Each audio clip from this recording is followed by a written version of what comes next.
حول ولا قوة إلا بالله العلي العظيم. حسبنا الله ونعم الوكيل، نعم المولى ونعم النصير. ربي اشرح لي صدري ويسر لي أمري واحلل عقدة من لساني يفقه قولي.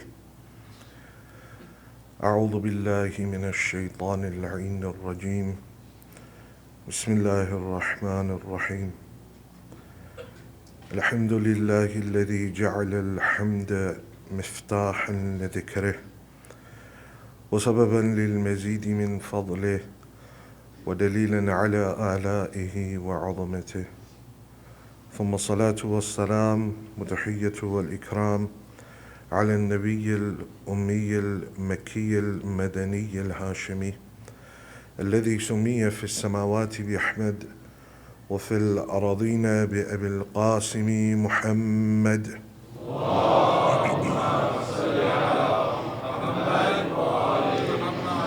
وعلى آله الطيبين الطاهرين المعصومين الهداة المهديين، سيما أولهم أمير المؤمنين وآخرهم بقية الله في الأراضين، روحي وأرواح العالمين لتراب مقدمه الفداء، ورحمة الله على محبيهم ومواليهم وشيعتهم أجمعين، ولعنة الله على أعدائهم وقتلتهم وغاسب حقوقهم ومنكر فضائلهم ملعونين.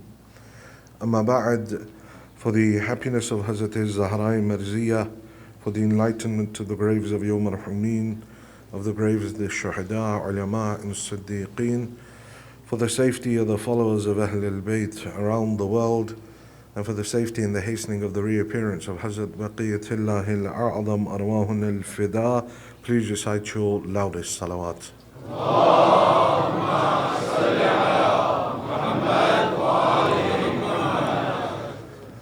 All praise due to Allah subhanahu wa ta'ala, the one who is Rahman and the one who is Rahim. The Insaan-ul-Kaamil is that entity that possesses all of the sifat of Allah subhanahu wa ta'ala within his wujud. Every single one of those sifat are at the most perfect as any mumkinul wujud can achieve. And when one reaches the maqam of Insaan-ul-Kaamil, it is at that point that that person becomes Yadullah, Aynullah, Wajhullah. He becomes all of those sifat. Every action of his is in the way of Allah subhanahu wa ta'ala. Every way, everything that he does is for the sake of Allah subhanahu wa ta'ala.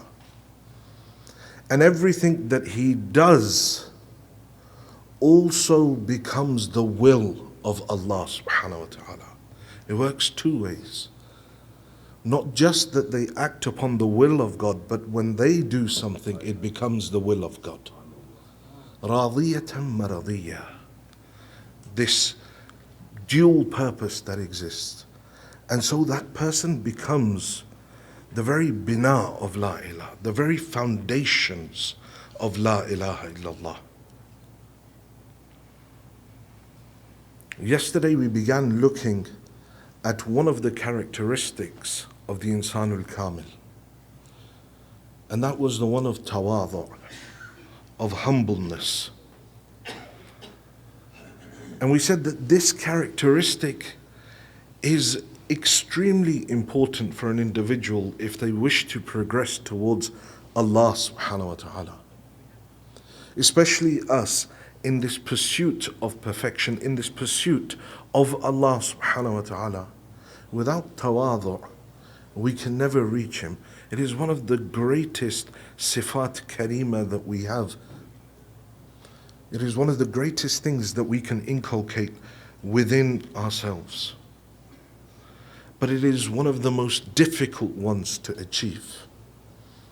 Because I can falsely pretend that I'm humble. I can sit here and look all holy and pretend that I'm really humble. But inside, I know the turmoil that I go through when someone dares to question what I've said. Because I don't really have that tawadu'. I gain a little bit of knowledge, and now whatever I say must be hujjah for everyone. And if anyone questions me, it becomes offensive to me. But what true tawadu' is that a person doesn't consider themselves to be of any worth. A person doesn't consider themselves not on a level where we're talking low self-esteem. No, I'm talking at the level of the kamalats that you have, the positive attributes that you have. That you realize that actually you are not the owner of these sifat. But what it comes down to is capacity. See, I don't have the capacity to bear the blessings that Allah subhanahu wa ta'ala is giving me. I don't have that capacity. And so, because I don't have that capacity, I end up going towards arrogance and pride. It's all about increasing that capacity. I said to you on the first night, the more a person increases their ability to take the divine graces, the more Allah will bestow upon them. But as He bestows, that individual must also then further connect with Allah. Imam al-Sajjad in Dua Makarimul Akhlaq, Allahumma salli ala He says, my Lord, do not raise me in front of the people darajatan illa hatattani inda nafsi mithlaha. Says, do not raise me by any level in front of the people without lowering its equivalent within me. Even though they may praise me, but I should always know that who I truly am. I should always know the sins and the faults of my own, they're within me, and never fall for the praise that people push my way. And that's why it's so important that you recite this dua. Allahumma dhalla nafsi fi nafsi. Allah, make me dhaleel within myself. Don't for a moment let me believe what the people are telling me, because I know who I am. But the greatest destruction of the human being is that when he no longer, or when he begins to believe what people say, the good that they say about him.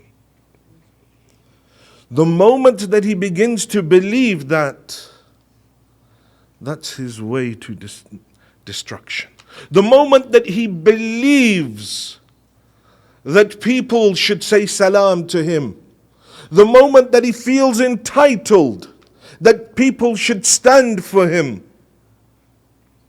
The Holy Prophet has a narration that says that alim or that individual who enters into a gathering and he has that hope in his heart and that want in his heart that people will stand for him out of respect for him, that individual should prepare himself to enter the fire of hell. If I have even an ounce of this takabbur within me, it will destroy me. So it's all about capacity. What Allah bestows us, that we're able to deal with it. Someone comes to Imam al-Sadiq salawatullah wa salamuhu alayhi.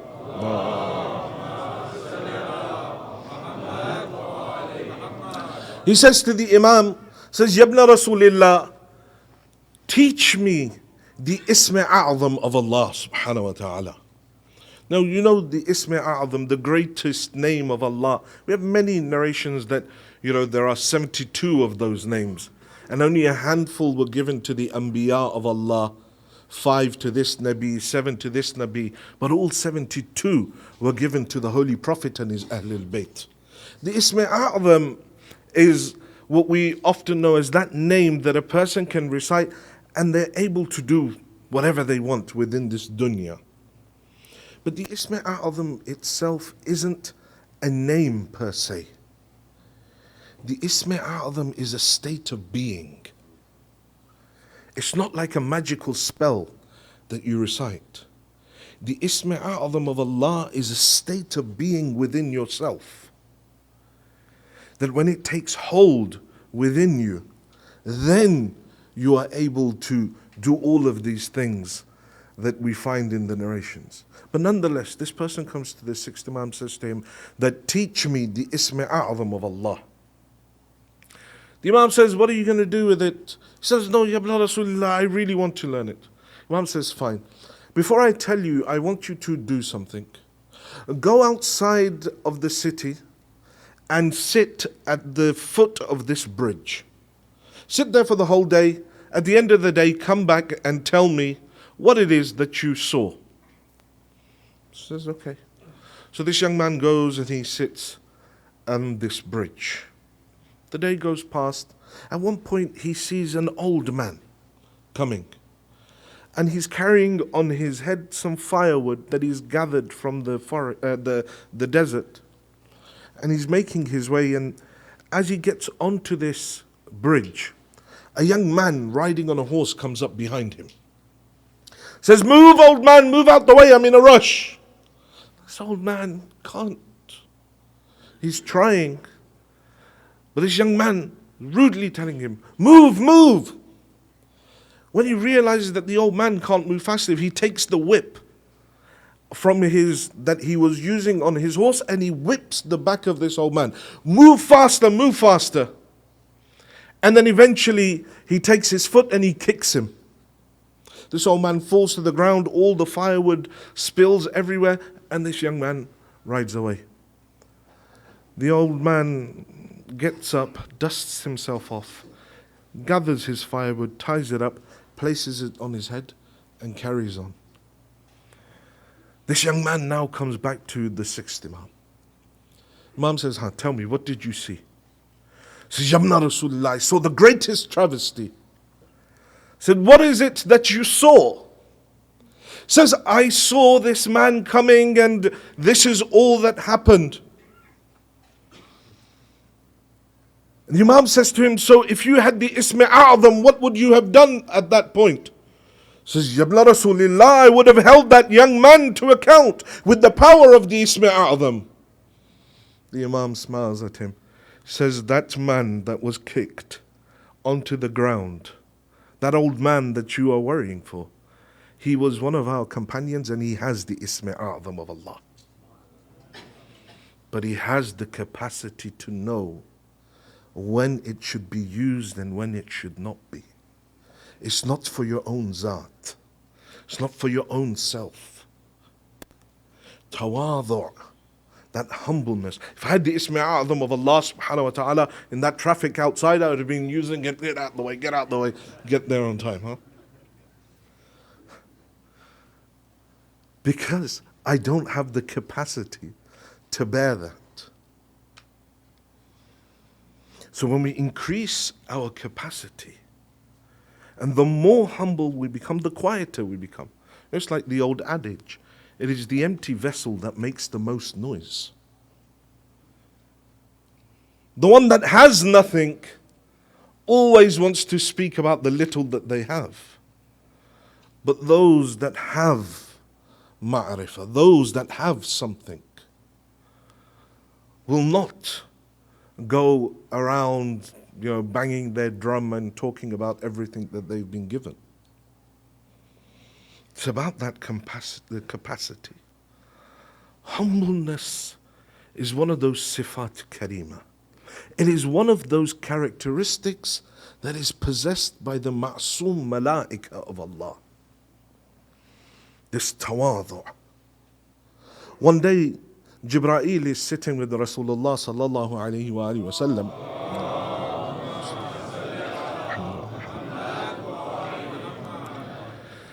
And they're conversing. Amirul Mu'mineen enters into the masjid and walks forward. Jibreel, seeing Amirul Mu'mineen, stands up in respect for Amirul Mu'mineen. Zahiran, Amir al-Mu'mineen is very young at this point. So Rasulullah looks at Jibreel and says, Jibreel, are you standing for this young man? He says, yes, ya Rasulullah. Says, why? Says, because this young man has the right of a teacher over me. Rasulullah says, what do you mean? Says, Ya Rasulullah, when Allah subhanahu wa ta'ala created me, Allah asked me a number of questions. He said to me, tell me, who am I and what is my name? And who are you and what is your name? Says, Ya Rasulullah, I didn't know what to answer. So I said, Anta wa ana. You are you and I am I. Again God asked, who are you and what is your name? Who am I and what is my name? Again I replied in the same way. Says the third time that Allah asked me, Ya Rasulullah, fatahayyarta fil jawab. I became so shocked, I became so afraid that I couldn't say anything. At that point, when I had lost all hope of answering correctly, from behind me a voice came, said, stop saying anta wa ana. You are you and I am I. Rather say anta rabbul jalil wa ismuka al jamil and ana abdul zalil wa ismi Jibreel. Says, when I said this, Allah subhanahu wa ta'ala replied to me, anta sayyidul malaika, that you are the leader of all of the malaika. Ya Rasulullah, when I turned around to see who helped me, who was my mushkil kusha at that moment, I saw this young man standing in the state of Noor behind me. Ya Rasulullah, he is the one that helped me achieve this maqam. The Holy Prophet says to him, Jibreel, how old are you? Jibreel alayhi salam says, Ya Rasulullah, there is a star that rises from the arsh of Allah in the heavens every 30,000 years. And I have seen that star rise 30,000 times. Rasulullah says to him, Jibreel, would you recognize that star if you saw it again? He says, yes, Ya Rasulullah. All my life I have seen that star rise. I have watched that light illuminate the heavens. Rasulullah turns to Amir al-Mu'mineen. He says, Ya Ali, lift up your amama. He says, Jibreel, is this that light you saw?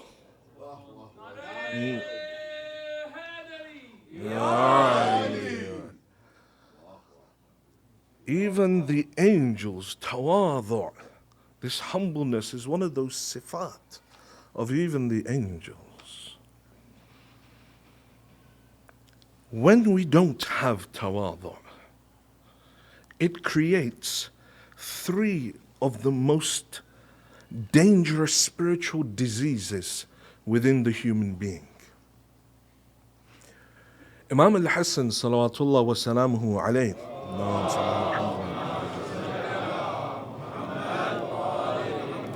says, halakul mar'i fi thalath, says that the destruction of the human is in three things: al-kibr, wal-hirs, wal-hasad. Pride, greed, and jealousy. Says this is the destruction of the human being. Then he explains. He says, فَالْكِبْرُ هَلَاكُ الدِّينِ وَبِهِ لُعِنَ إِبْلِيسِ. Says kibr, pride, is the destruction of one's religion, and it is the reason that shaitan became mal'oon, became cursed. Takabbur, even a sand's grain's worth in the heart of a person, will stop that person from entering into Jannah. Even one grain's worth in the heart of a person. 6,000 years, shaitan worshipped Allah subhanahu wa ta'ala. 6,000 years. But yet all of that wasted over a moment of arrogance, over a moment of pride. one moment of asabiyya that he had, and all of that was lost. Why? Because he was worshipping, but without ma'rifah of Allah subhanahu wa ta'ala. Without the ma'rifah of Allah. Because he considered himself to be something. In one of the narrations, it says that before his banishment and him becoming shaitan, a sign appeared in all of the heavens that said, my dearest servant will become my greatest enemy. So the angels at level 1 of heaven said, maybe it could be us. So let us go to the angels of level 2 and ask them to pray for us so that it's not us that Allah curses. So they go to the angels at level 2 and the angels say, we've had the same sign here. Maybe it could be us. Let us go to those above us at level 3. They go to them. They say, we've seen the same sign. And so like this, all of the angels in the heaven say, we've seen the same sign within our heaven. Let us go until they go, let us reach, it reaches to Jibreel. Says, Jibreel, you are Sayyidul Malaika. We want you to pray to Allah that we are not the ones that are cursed by him. Jibreel alayhi salam says that it could even be me. Says, so let me go and ask Azazil to pray for me. Azazil is the name of shaitan. Says, let me go and ask Azazil. They go to him and they say, Azazil, this sign has appeared in the heavens. All of us are worried that it could be us. You pray that it is not to be any of us. Azazil raises his hands, says, oh Allah, do not let any of them become your most cursed creation. Do you see the arrogance? Said, couldn't be me. He believed that it couldn't be him. He'd been worshipping Allah for 6,000 years. Many of his sujood were thousands of years long. And so he convinced himself that it couldn't be him that was to be cursed. But this arrogance was his same downfall. So many times we hear of people that have left the faith, people's children that have left the faith. And we say, no, it's okay, my kids are good, that's fine, the problem was with the parents or the friends, it's fine, my kids are great. I don't really need to focus on them, I don't need to fix myself up. Because the greatest tarbiyah of your children, people often ask, what do we do in this time, in this day and age, with all of this fitna that is around us? How do we save, how do we do the tarbiyah of our children? And the answer is simple. You fix yourself first. You do your own tarbiyah, and then that has the effect on your children. And that stops a lot. When there is this hypocrisy that exists, that father comes to the majlis, mashallah, mu'min, mutadayyin, great person, praying in the front line, doing, everything.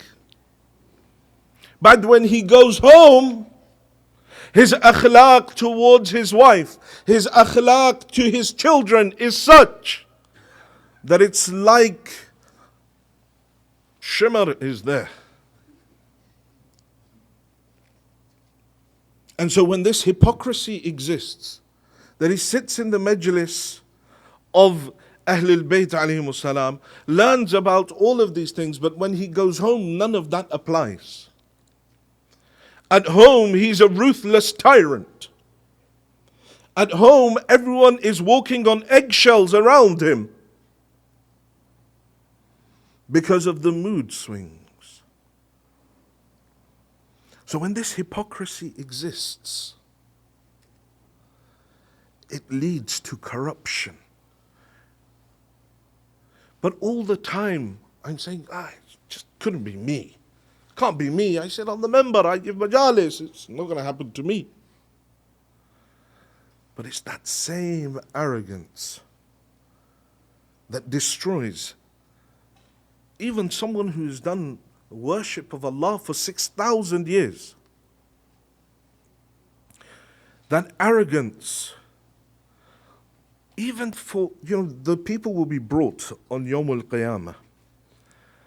And they'll be told, right, well, you have one ruku' that you did in 1997 and one sajda you did in the year 2000, and Nabil, you have one majlis that you recited in 2020 on the 5th night of Muharram. Ya Allah, since the age of 14 I've been praying. I've been reciting majalis for 17 years. And you're saying only one majlis is written down for me.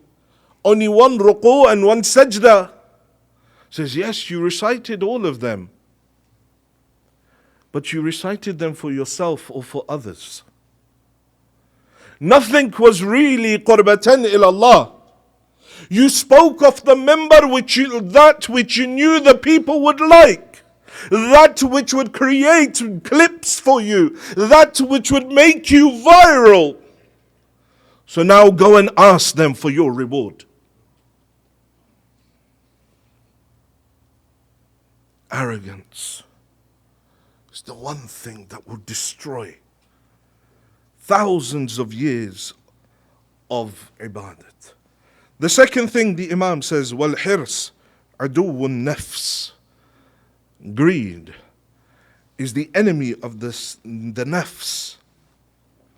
And it is the reason for why Adam was removed from heaven.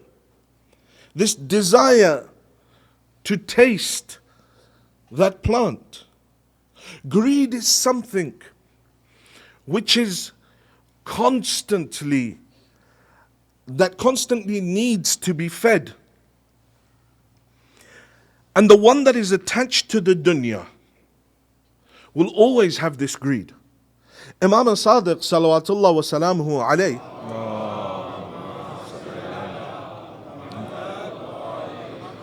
says the example of this dunya is like seawater. It's like salt water. The more you drink it, the thirstier you become until it kills you. There is nothing of this dunya that will bring that level of satisfaction for a person. Everything is geared towards greed. Everything is there to incite that desire within you. You look at how marketing works. All of it's feeding your desire. There's a phone that you want. And you think, you know what, I'll get this phone and it'll make me feel really good because look, it does this and that. And even though I may never ever use the feature, but I'll go out of my way, put myself maybe in debt, join another credit plan, whatever it is, and get this phone. And it will be great for 3 days. And then they'll announce the new model coming out. And then I'm like, I don't really like this anymore. I want something else. That one has a better screen. Because that's greed. And when my greed is unregulated, my desires are unregulated, then I just run from one thing to another. All of these different campaigns you see, I don't know if Pepsi ran the same campaign here, but they had a tagline in England which was, obey your thirst. Or Snickers, I think you guys call it marathon here maybe. Is Snickers? Oh, there you go then. So Snickers in England ran a campaign. You're not you when you're hungry. Have a Snickers so you become who. You see, it's about feeding that desire. It's about feeding that attachment to these worldly things. It pushes me to the point where I'm like, you know what, I'm not really hungry, but I could have the slice of cake. Or I'm like, I'm not hungry, but I could eat. All of this is feeding that nafs, that quwwat al-shahwiyya. And that greed builds and builds and builds. Allah subhanahu wa ta'ala, in one of the hadith Qudsi, when he's addressing the Holy Prophet, he says that, oh Ahmad, I'm shocked at that individual who I have provided for him all his life up until this point. I have clothed him, I have given him a home, I have never let him starve. He's always had everything that he has needed to survive, but yet he still stays awake at night worried about what will happen tomorrow.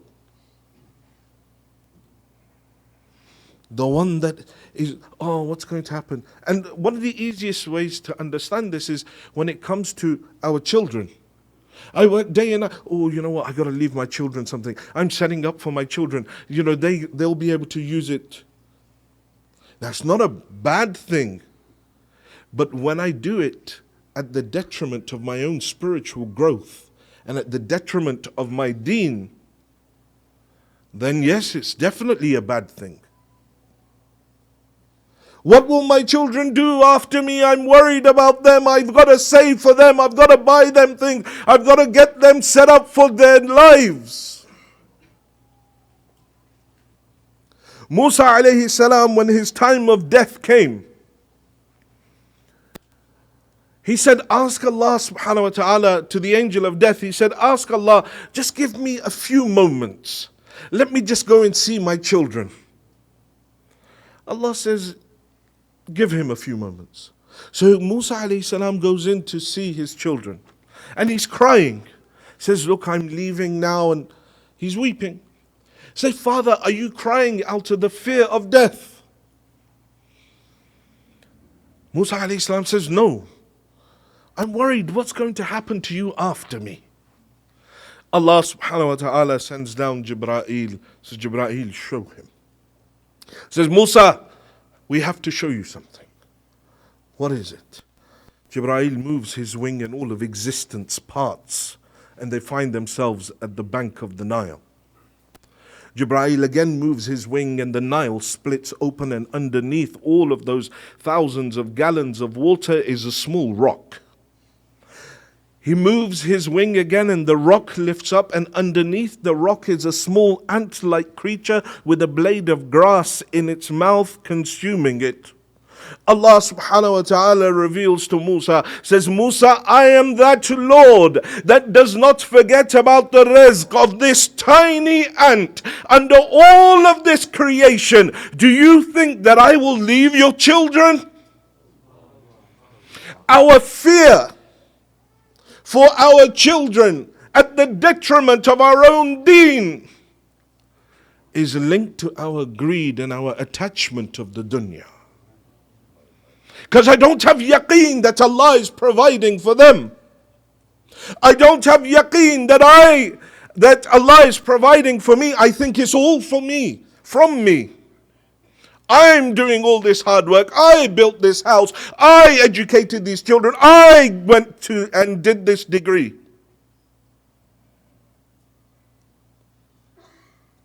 This is all that greed that has taken hold within me. But there are times when greed is good. When is that? The first, greed in seeking knowledge, is admirable. That be greedy in your pursuit of knowledge. Learn. And greed in doing acts of good. Amalun salih. Don't let anyone hold you back from doing a good deed. Find different ways, different places, different people to do a good deed towards and within. But in every other instance, greed is what will destroy a person. The third thing that the Imam says, وَالْحَسَدْ رَائِدُ السُّوءِ, says, and hasad, jealousy, is the reason for all evil and immorality. وَمِنْهُ قَتَلَ قَابِيلُ هَابِيلُ, says, and it was as a result of this that Qabil killed his own brother Habil, as a result of jealousy. Jealousy is this all-consuming force that will set fire to a person, remove all logic, all intellect from them. This jealousy is what will distract a person from their journey towards Allah, because now they've built, you know how crazy jealousy is, that it doesn't matter if I create a detriment for myself, just as long as that person doesn't have what they have. It is something that will consume a person day and night. Their life won't be worth living because of this jealousy. It'll just be fixated on this single point. Jealousy is haram. Ghibta is good. Ghibta is the opposite to jealousy. In jealousy, I say this person has this particular thing. I don't want him to have it. I want to have it, but I don't really care if I don't have it, as long as he doesn't have it. But ghibta, to want something, is not a bad thing. Ghibta is, oh Allah, you have bestowed this person with this particular thing. Ya Allah, increase in what you have given him, but also give me some as well. There's no harm in desiring certain things, but it's how you frame it.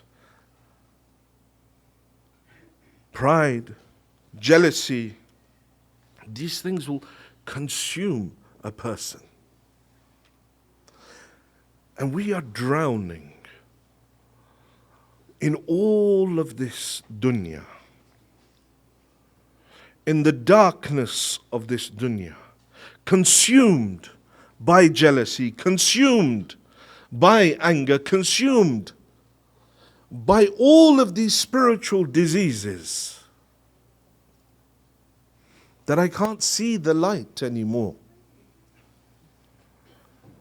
Consumed by shaitan, consumed by my nafs, consumed by my attachment to my family, consumed my negative attachment, and consumed by bad friends. And I can no longer see the light. I can no longer see the way forward. And I'm lost. And those individuals are those who can't feel a spiritual connection. They're the ones that listen to a dua and they're like, oh, when's this going to end? It gets to Joshin Kabir and say, oh, they put the slow reciter on again. Because the religion for us has become this tick box exercise. It makes me feel good. That, oh yeah, I managed to do all 12 of the things on the list that they handed out. How much of it did I actually concentrate on? How much of it did I actually understand? None of it. But, it made me feel good. For us, the religion has become this tick box exercise because of this darkness that has enveloped our hearts. this darkness of attachment to this world. We're so attached.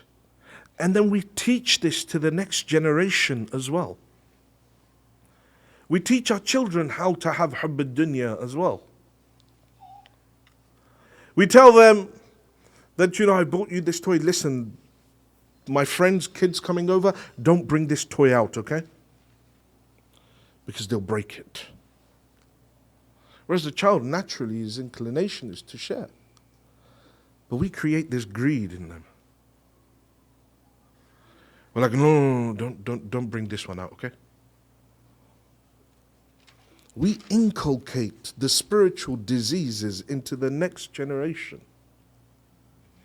And so the darkness spreads and spreads till we get to the point that our Husayniyas are becoming more and more empty throughout the year.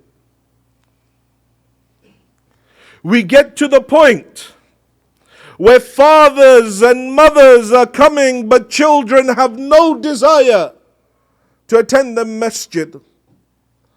Maybe on Eid, for some reason, the one mustahab salah, everyone's there for it. Probably just to make sure that Shahr Ramadan is actually over, right? That's it, I can eat again, right? And so the parents are there, the fathers are there, but the children have no inclination. And why? And now those children have their own children, and so the cycle continues. And more, generation after generation, the deen is lost and lost and lost. Why? One reason I already gave you. The hypocrisy that exists at home. The second is that they never really were taught the deen.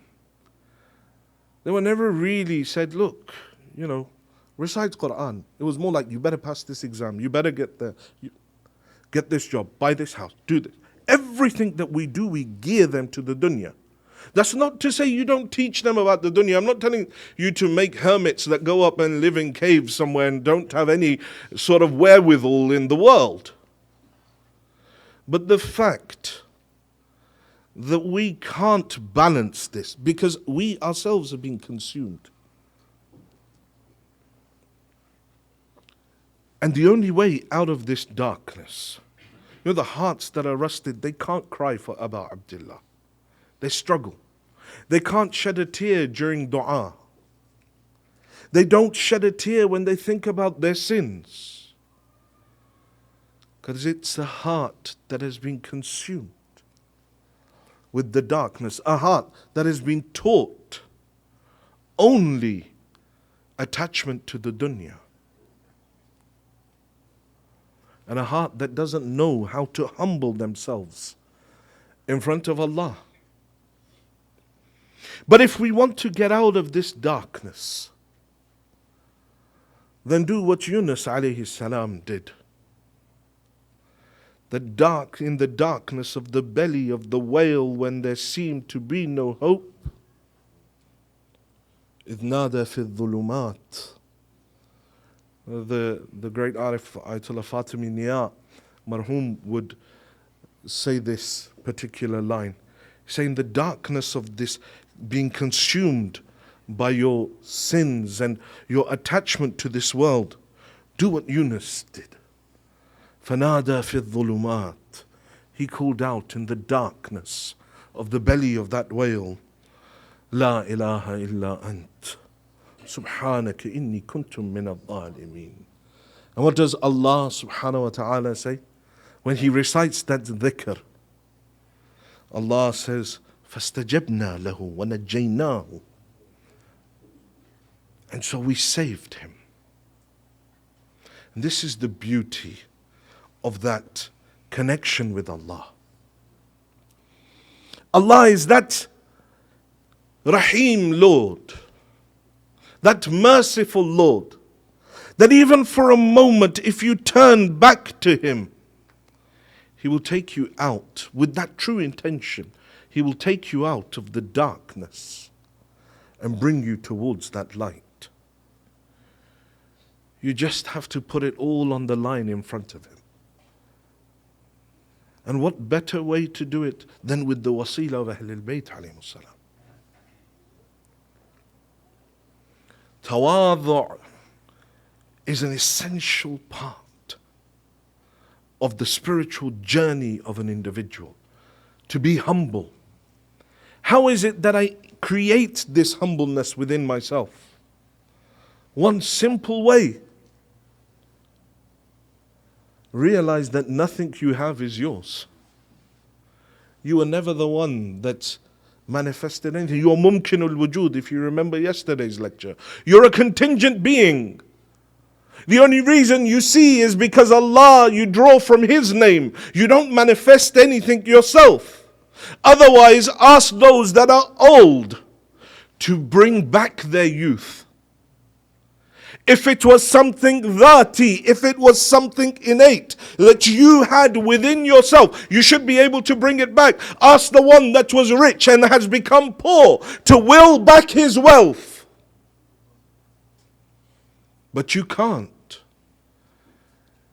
Ask the one that is weak, that was strong, to grow his muscles back, will his muscles to come back, and that bodily strength to come back. Can't. Because it's not something that is dhati. It's not something that is something that you have yourself.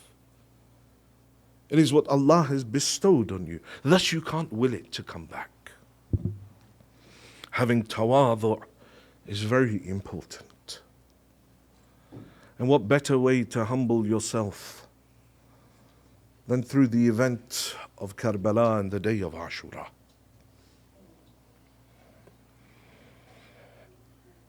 John is that companion of Sayyid al-Shuhada, whom spent his life in the service of Ahlul Bayt alayhi salam. His whole life was spent in the service. He was the freed slave of Abu Dhar, but then he joined Imam al-Hasan, Imam al-Hussein until the day of Ashura. He came with Abi Abdullah. And when the day of Ashura dawned and the ashab had all gone one by one, John said to Abu Abdullah, Ya ibn Rasulullah, will you give me permission to go out and fight as well? Imam said to John that, John, you have spent your life in service to us. John, you have done enough for us. We don't need you to go out. It's okay. This elderly slave that had spent his life as a servant to Ahlul Bayt, he says to Imam al-Hussein, Ya ibn Rasulullah, maybe it is because I am not of the pure blood of Bani Hashim or the Arabs that you don't want me to go out and fight. But Ya ibn Rasulullah, I'm begging you, give me the opportunity that my blood may mix with your blood. Imam looks at him, tears in his eyes, says, John, we Al Muhammad are not about that. John, if you must go, then go. I've given you permission. No, John was so happy when he was given permission by Sayyid al-Shuhada that he rode out smiling. And when his shahadat came, he is one of the few shaheed that didn't call Imam al-Hussein. He was just so happy at being given the opportunity to go out and fight at the side of the Imam. So he didn't call out to Imam al-Hussein, but Abu Abdullah himself ran to the body of John. Imam al-Hussein only went to a body of a handful of the ashab according to our maqatil. One of them was this individual, John. As John lay on the ground, they say Sayyid al-Shuhada bent down, وَضَعَ خَدَّهُ عَلَى خَدِّهِ. he placed his cheek on the cheek of John. John opened his eyes, his last moments in this world, and the cheek of Abi Abdullah is on his cheek. He calls out, Man mithli, wabnu Rasulillah, wada'a khaddahu ala khaddi. Who is there like me? Who is there like me? When the son of Rasulullah places his cheek on my cheek. John is that individual that Hussein alayhi salam prayed for him. Oh Allah, bring nur upon his face. Oh Allah, make a scent come from his body, that on the 11th of Muharram, when they were burying, on the 12th of Muharram, when they wanted to bury the shuhada, they say there was one body from whose face a light was emanating, and a smell, a scent so sweet. And they asked, who is this? They said, this is the body of John. Hussein alayhi salam prayed for him. We have spent our lives in the service of Abi Abdullah. If not serving in the way, then at least attending his majalis. On this night, turn your hearts towards Abi Abdullah and say to him, Ya Hussein, we've come to your majlis. We've come to your door. Bestow some mercy our way as well. Today is the 3rd of Muharram. The 2nd of Muharram, the day that Abi Abdullah entered the land of Carabella. According to the narrations, that as Imam al-Hussein rode into the land of Carabella, his horse stopped. The Imam changed his horse 3 times, but they say the horse wouldn't move. So he calls the local tribe that was there, Bani Asad. He says to them, what is the name of this land? They say to him, this is Ghadariya. He says, does it have another name? They say, yes, it is known as Shattul Furat. He says, does it have another name? Says, yes, it has been known as Nainawa. He says, is there any other name? They say, yes, our elders would call this land Carabella. Imam, hearing the name of Carabella, he says, A'udhu billah min karabin wa bala. Ha huna mahallu quburina. This is the place that we were waiting for. This is the place where our graves will be made. Ha huna masfaku dima'una. This is the place where our blood will be spilled. Ha huna subya nisa'una. And this is the place where our women will be taken captive. Hussein alayhi salam picks up the earth of Carabella. He smells it. At that moment, crying is heard from the mahmal of Zainab. Abi Abdullah goes, Zainab, why are you crying? Says Hussein, I don't know what it is, this land here. There is such a grief that has entered into my heart. Hussein, let's leave this place. Abi Abdullah says to him, Zainab, this is that land that we have been told about. Zainab, do you know, there was a time when I was with our father Ali and our brother Hassan, and as we passed through this land, my father Amirul Mu'mineen came down onto the ground of Carabella, and he wanted to rest for a short while. So Imam al-Hassan sat down, and Amirul Mu'mineen placed his head in his lap. Amirul Mu'mineen fell asleep for a few moments in the lap of Imam al-Hassan. Says, all of a sudden the Imam sat up wailing and crying, looking around bewildered. Imam al-Hassan asked, Father, what happened? He says, my son, as soon as I closed my eyes, I saw in my dream this very land had turned into a river of blood that was flowing. And from here, I could hear a weak voice calling out, هَلْ مِن نَاصِرٍ يَنْصُرُنَا هَلْ مِن مُعِينٍ يُعِينُنَا يعيننا? Is there anyone to help us? Is there anyone to aid us? Is there anyone that will come and protect the women of the family of the Prophet? He says, in my dream I ran towards this voice until I saw that there was a body lying there. I ran close to it and I saw it was my Hussein covered in blood. Imam al-Hussein says, Zainab, this is that land. Zainab alayha salam wants to come down from her camel. Abbas comes from the left, Ali Akbar from the right, Aun and Muhammad and Qasim, they all come. Zainab descends down to the earth of Carabella. The tents are set up for Zainab. Zainab enters into her tents. The mahrams of Zainab all surround her tent. This was the entry of Zainab into Carabella. But on the 11th of Muharram was Zainab's exit from Carabella. But this was very different to her entry. They say that when Zainab alayha salam on the 11th of Muharram, they brought all of these camels and told the women to mount upon all the camels. Zainab alayha salam ran one by one and she helped each of the ladies mount these camels until she salamullah alayha was left alone. فَنَزَرَتْ شِمَالًا وَيَمِينًا. She looked to her left and looked to her right. She called out, "Oh Abbasa, oh Akbara, oh where are you, my brave soldiers? When I came to Carabella, you were here, and now I'm leaving, there's no one by my side." Zainab climbs atop the camel. They take the camels through the bodies of the shuhada to increase that pain on the women of Ahlul Bayt. As soon as they see the shuhada, one by one the women throw themselves from the camel.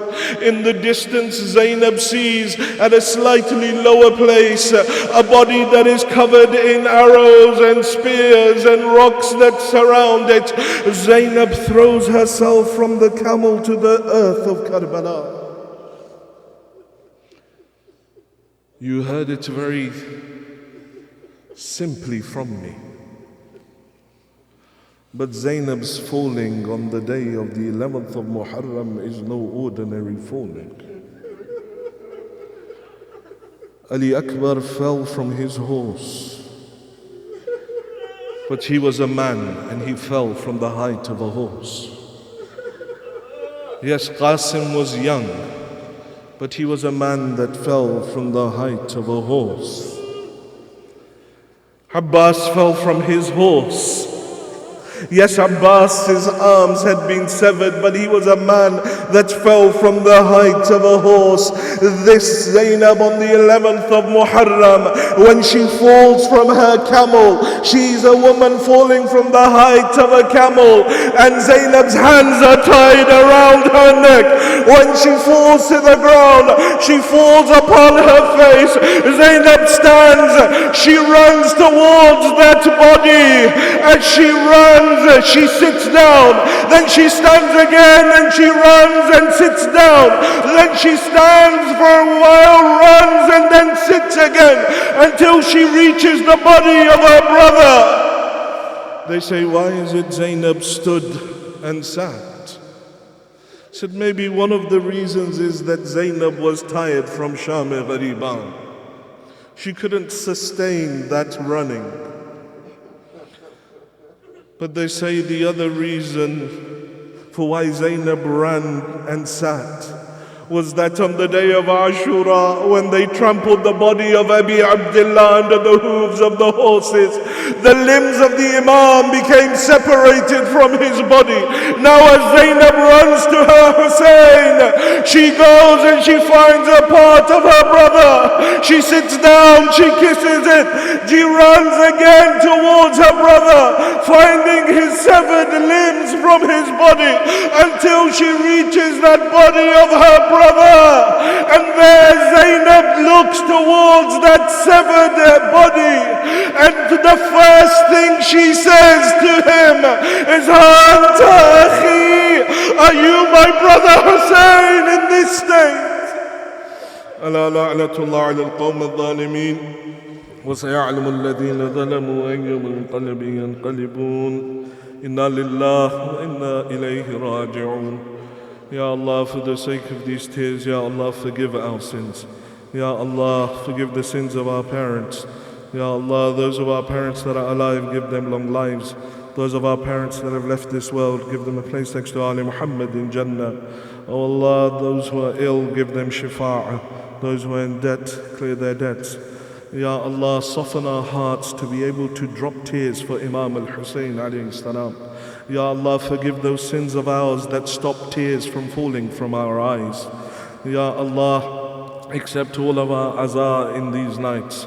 Ya Allah, give us tawfiq to go on the ziyarat of Imam al-Hussein.